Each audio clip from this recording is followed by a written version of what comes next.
Avez-vous remarqué ce qui se passe avec le tourisme en France? Des rues touristiques vides, des hôtels avec des chambres libres, des vols internationaux atterrissant avec des dizaines de sièges libres. Le pays le plus visité au monde perd peu à peu de sa place dans les listes de voyage des voyageurs. Et ce n'est pas une simple impression, c'est un fait. Dans cette vidéo, nous parlerons de ce qui a changé. Pourquoi les touristes ont arrêté de venir? Qu'est-ce qui fait fuir les Américains, les Brésiliens et même les jeunes Européens? Et pourquoi les vols qui arrivaient pleins arrivent maintenant à moitié vides? Ce n'est pas une crise passagère. C'est un signal d'alarme. Si vous vivez en France, travaillez dans le tourisme ou aimez simplement ce pays, cette conversation vous intéressera. Car lorsque les touristes cessent de venir, l'impact est bien plus important qu'il n'y paraît. Hausse des prix des vols et de l'hébergement en France. La France a toujours été l'une des destinations les plus prisées au monde. Des millions de touristes y venaient chaque année, séduits par Paris, ses vins, les châteaux de la Loire et la Côte d'Azur. Mais en 2025, quelque chose a changé. Et beaucoup ont arrêté de venir. Pourquoi? La réponse, malheureusement, commence par votre poche. Ces derniers mois, le prix d'un vol international vers la France a explosé. Les compagnies aériennes ont réduit leurs offres, supprimé les vols directs et répercuté tous les coûts sur le passager. Par exemple, une famille mexicaine ou brésilienne, qui pouvait auparavant visiter Paris avec quelques efforts, doit désormais dépenser presque le double rien que pour les vols. Et lorsqu'elle tombe sur les sites d'hébergement, elle abandonne complètement. Le nombre d'hôtels a augmenté avec eux, tout comme celui des restaurants. Un simple petit déjeuner dans une ville touristique coûte désormais presque autant qu'un déjeuner complet dans d'autres pays d'Europe centrale. Et pour couronner le tout, de nouvelles taxes environnementales, des augmentations de prix des billets culturels et une inflation galopante pèsent sur le tourisme dans son ensemble. Ce qui se passe, c'est que, sans s'en rendre compte, la France est devenue une destination privilégiée, du moins aux yeux des étrangers. Les touristes qui adoraient autrefois ce pays se tournent désormais vers le Portugal, la Croatie, la Grèce, voire le Maroc. Des destinations où l'euro a plus de valeur et où les sourires sont gratuits. Et le reflet de cette situation est déjà visible. Hôtels vides hors haute saison, boutiques autrefois fréquentées par les touristes qui ouvrent tard et ferment tôt, et vols arrivant à moitié plein. La question demeure, la France devient-elle inaccessible? Ou sommes-nous en train de faire fuir les touristes, sans même nous en rendre compte? Image négative associée à la sécurité publique. Ces dernières années, la France a souvent fait la une de l'actualité internationale, mais pas toujours pour les meilleures raisons. Images de manifestations, grèves, affrontements de rue, violences urbaines, tout cela circule très vite hors de France. Et même si, pour ceux qui vivent en France, cela fait partie de la vie démocratique ou de la réalité locale, la perception à l'étranger est différente. De nombreux touristes perçoivent la France, notamment Paris et certaines grandes villes, comme des endroits potentiellement dangereux. Et ce n'est pas toujours à cause d'un événement qui leur est arrivé directement. Parfois, c'est simplement ce qu'ils ont vu à la télévision ou sur les réseaux sociaux. Une vidéo virale montrant le chaos dans le métro, un signalement de vol près de la Tour Eiffel, un commentaire sur un blog de voyage indiquant un sentiment d'insécurité, tous ces facteurs influencent le choix d'une destination. Cela touche particulièrement les touristes plus âgés, les voyageurs plus conservateurs ou ceux qui voyagent en famille. Ils se demandent, vaut-il la peine de s'y rendre et de s'exposer à ce risque? Même si ce risque est exagéré ou mal interprété, il existe dans l'esprit de ceux qui prennent la décision. Cette image d'instabilité, souvent injuste, a éloigné les visiteurs. Et le plus inquiétant, c'est qu'une fois qu'un pays commence à souffrir de cette réputation, il est très difficile de la renverser. Car le tourisme ne se résume pas à la beauté. C'est aussi un sentiment de sécurité, d'accueil et de prévisibilité. Et c'est ce que beaucoup d'étrangers ont le sentiment de manquer lorsqu'ils envisagent de visiter la France. Des règles d'entrée plus strictes pour les non-européens. En 2025, de nombreuses personnes qui rêvaient de visiter la France pour la première fois ont eu une surprise. Entrer en Europe est devenu plus compliqué. Le nouveau système ETIAS, qui fonctionne comme une autorisation préalable de voyage, est devenu obligatoire pour les citoyens de dizaines de pays qui pouvaient auparavant voyager ici avec un simple passeport. Brésiliens, Mexicains, Argentins, Colombiens et même Américains, tous doivent désormais remplir des formulaires en ligne, payer des frais, attendre l'approbation et espérer qu'aucun détail ne retarde leur demande. Et pour beaucoup, cette procédure est devenue un obstacle. Car il ne s'agit pas seulement de bureaucratie. C'est la peur de se tromper, d'être refusé, de payer un billet pour découvrir plus tard que l'autorisation n'a pas été acceptée. Et comme tout le monde ne comprend pas les règles ou n'a pas facilement accès à Internet, des milliers de touristes ont fini par abandonner avant même de commencer. Par ailleurs, les systèmes de contrôle aux frontières sont devenus plus stricts.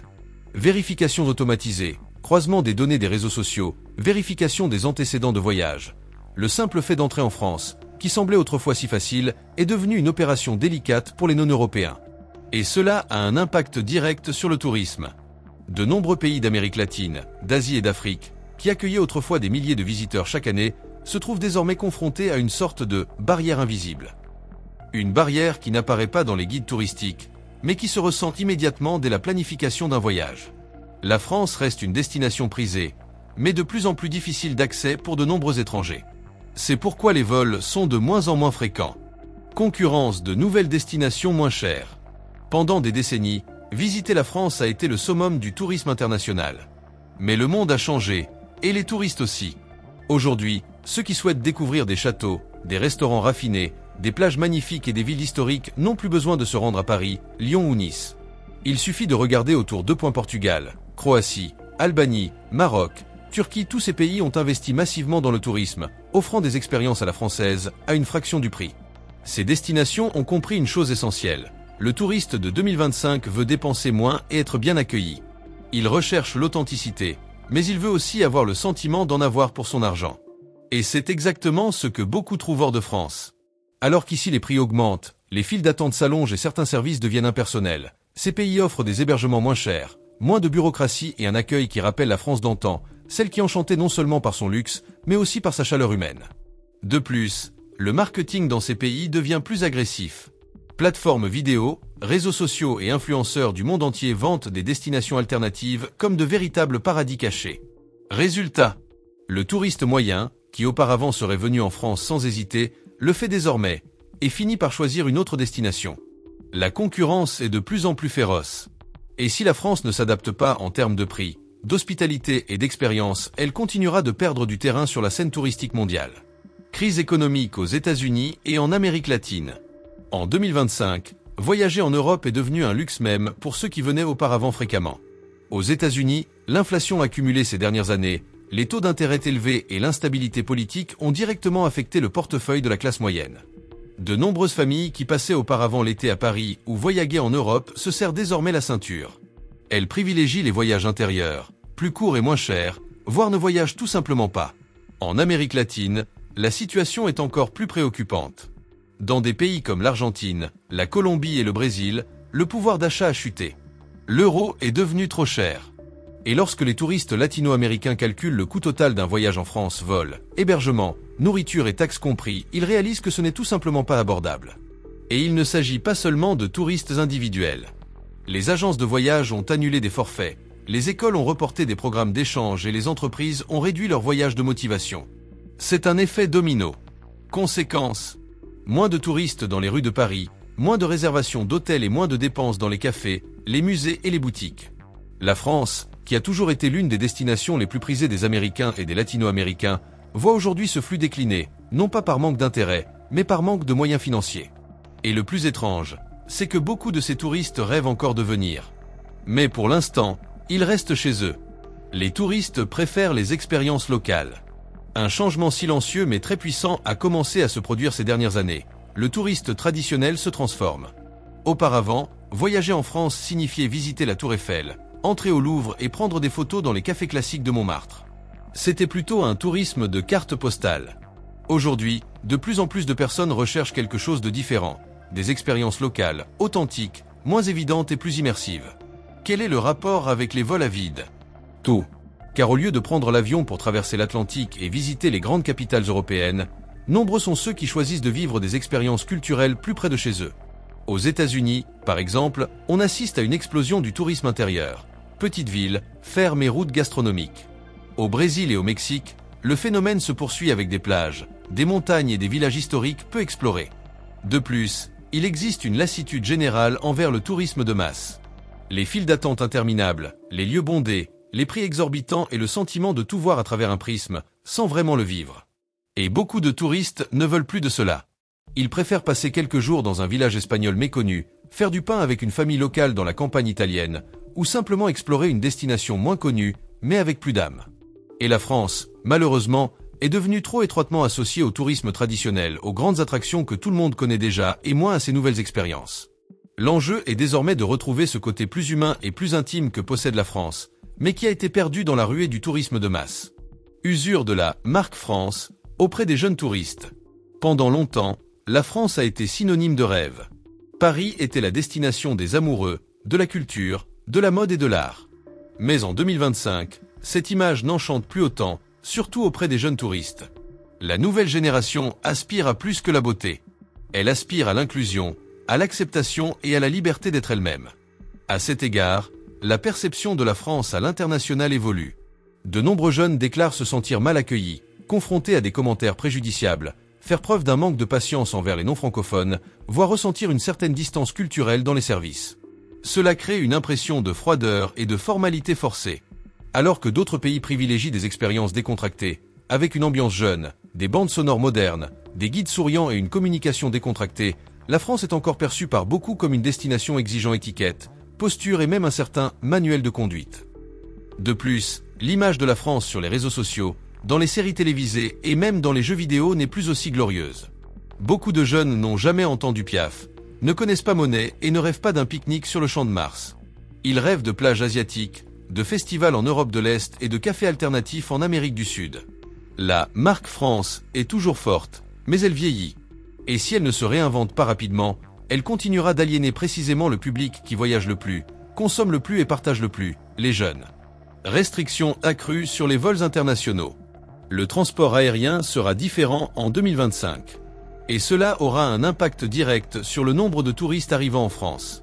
Aujourd'hui, de nombreux pays sont confrontés à nouvelles règles d'entrée et de sortie, les exigences en matière d'autorisation électronique telles que l'ETIA, les limites de bagages plus strictes, les scanners corporels plus invasifs, l'interdiction d'objets auparavant considérés comme courants, tout cela a rendu l'expérience de vol plus fatigante, plus bureaucratique et dans certains cas, même humiliante.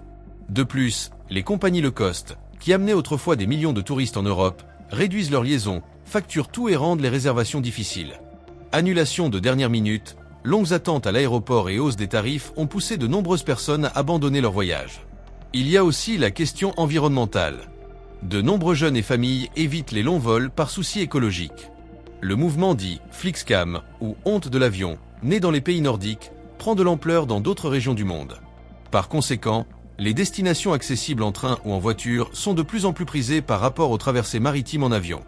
Et pour couronner le tout, les visas et autorisations, qui n'étaient autrefois qu'un simple formulaire, nécessitent désormais des validations biométriques, un suivi des données, des vérifications des antécédents, et le moindre détail peut être un motif de refus. Tout cela crée un nouveau sentiment chez les touristes. Voyager loin, surtout vers des pays au contrôle strict comme la France, est devenu trop contraignant. Nombre d'entre eux finissent alors par opter pour une solution plus simple, plus rapide et plus flexible. La vérité est que les aéroports sont passés du statut de portes ouvertes à celui de filtre et chaque filtre supplémentaire signifie moins de visiteurs arrivants. Voilà. La vérité est que les vols vers la France sont de plus en plus vides. Mais ce n'est pas une coïncidence. C'est le résultat d'une combinaison de facteurs. Des prix élevés, une bureaucratie croissante, une image ternie, une concurrence féroce et un nouveau type de touriste qui veut se sentir bien accueilli et pas seulement impressionné. La France reste une belle destination, riche d'histoire, de culture et de paysages incroyables. Mais il est peut-être temps de se regarder dans le miroir et de comprendre pourquoi tant de gens ont cessé de la choisir comme destination. Et maintenant, je veux avoir de vos nouvelles. Avez-vous également ressenti ce changement dans les rues? Avez-vous remarqué moins de touristes, des hôtels plus vides ou un étrange silence dans des lieux autrefois animés? Écrivez dans les commentaires ce que vous avez remarqué et surtout, ce que vous pensez que la France doit faire pour reconquérir les voyageurs du monde entier.